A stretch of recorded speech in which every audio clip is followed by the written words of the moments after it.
Kata orang-orang yang ingkar sunnah, jenazah itu tak perlu dimandikan, tak perlu dikafani, dan tak perlu disolati, karena tiada dalil dari Al-Quran.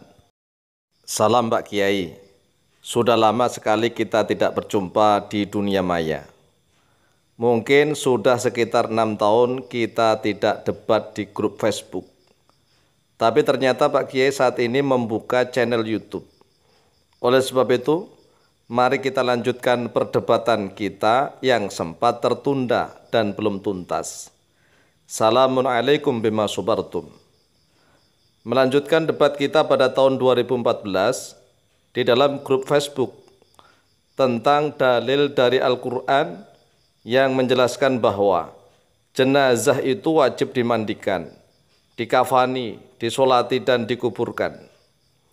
Bagi kelompok kami, bahwa hal itu tidak benar sama sekali, karena tidak ada dalil satupun dari Al-Quran yang menjelaskan seperti itu. Cara mengurus jenazah yang benar adalah bahwa jenazah itu langsung saja dikuburkan, seperti kisah Qabil mengubur jenazah Habil dalam surat Al-Maidah ayat yang ke-31.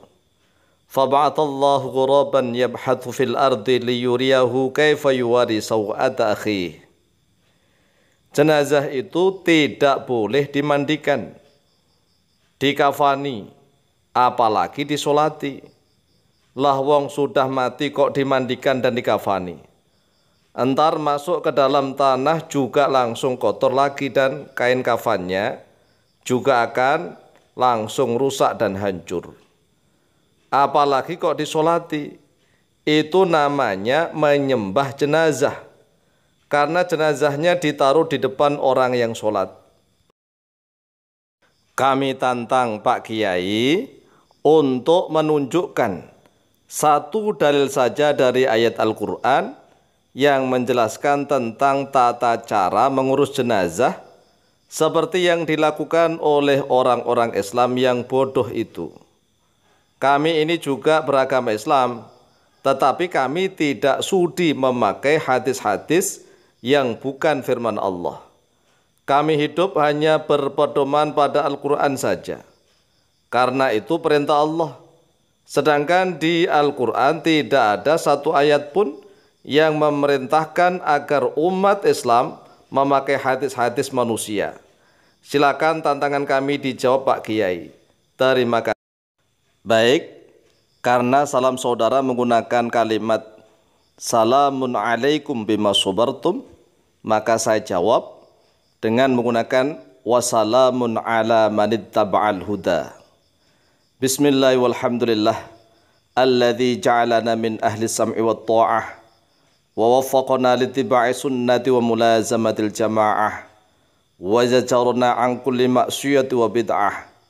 Asyhadu an la ilaha illallah wahdahu la syarikalah al-ma'budu biqawanini syari'ah wa asyhadu anna Muhammadan abdu wa rasuluh al-makhsusu bi'a'dhami syafa'ah. Allahumma salli wa sallim wa barik ala sayyidina wa maulana Muhammad ibn Abdillah wa ala alihi wa sahbihi wa mawalah wa la hawla wa la quwata illa billah, amma ba'd.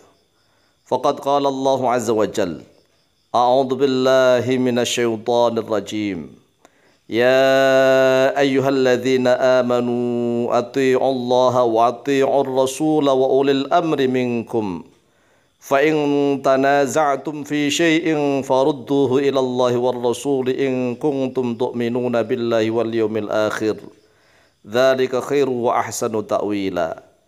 Wa qala Allahu jalla dzikruh, wadhkurna ma yutla fi buyutikunna min ayatillahi wal hikmah innallaha kana latifan khabira.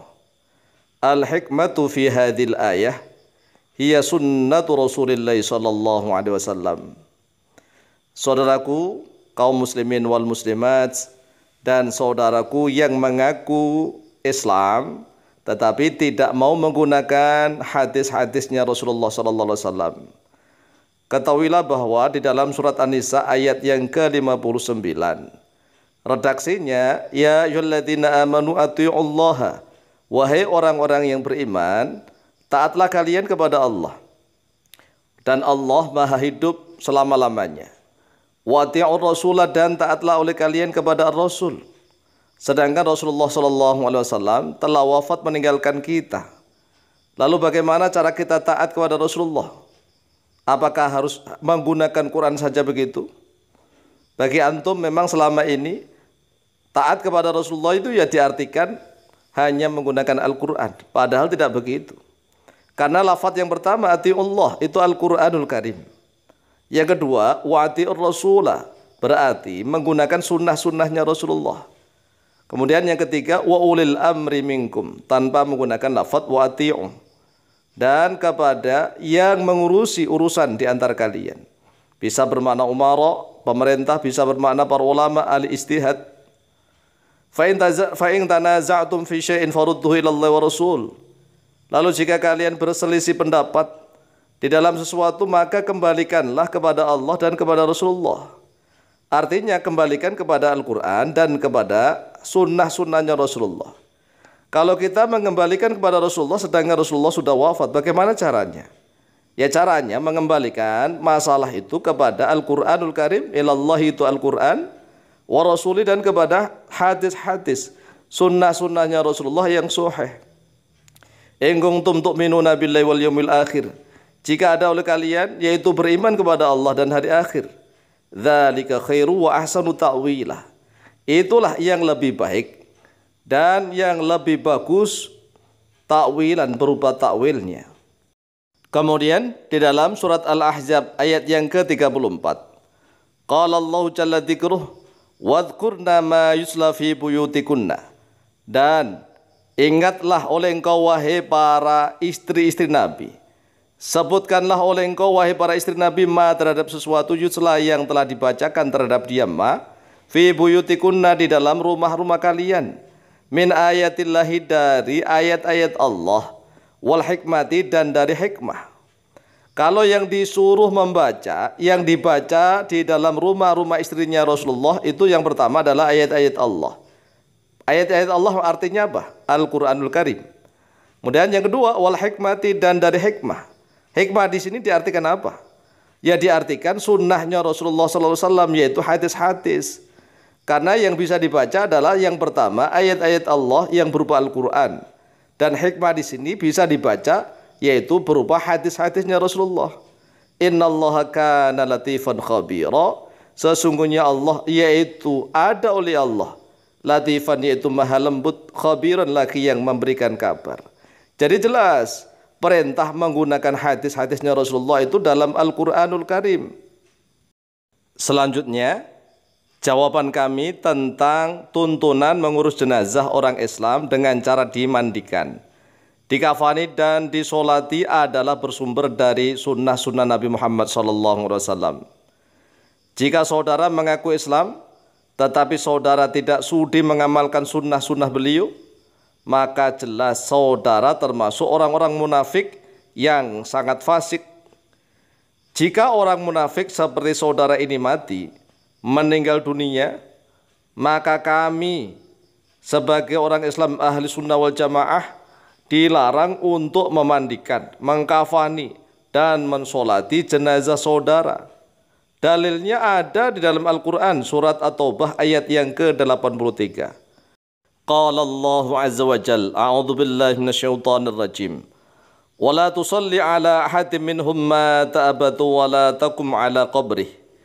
Wa la tusalli, dan janganlah solat oleh engkau Muhammad dan termasuk kita-kita, jangan solat ala ahadin, atas salah seorang, minhum dari mereka, orang-orang munafik yang fasik, mata yang telah mati abadan di dalam selama-lamanya. Wala takum, dan janganlah berdiri oleh engkau ala qabrihi, atas kuburannya orang-orang yang fasik, yang munafik. Innahum kafaru billahi, sesungguhnya mereka itu telah ingkar, telah kafir kepada Allah, wa rasulih, dan juga kafir kepada Rasulnya. Wa matu, dan mereka mati, wahum fasikun, dalam keadaan mereka itu adalah orang-orang fasik. Jadi kelompok saudara, orang-orang yang sefaham dengan saudara ini, yang tidak mau menggunakan hadis-hadisnya Rasulullah, Kalau mati silahkan, mau langsung dikubur seperti bangkai-bangkai binatang silahkan. Toh itu urusan saudara. Tetapi bagi kaum muslimin Ahlus Sunnah wal Jamaah, tetap kami rawat, kami mandikan, kami kafani, kami solati, begitu. Dan itu wajib hukumnya. Kemudian setelah itu baru kami kubur, kemudian kami doakan dan seterusnya. Adapun seorang orang yang seperti saudara dan teman-teman saudara, kalau mati silahkan, mau dikubur, mau dibuang silahkan, itu urusan saudara. Ya, wallahu taala a'lamu bishawab.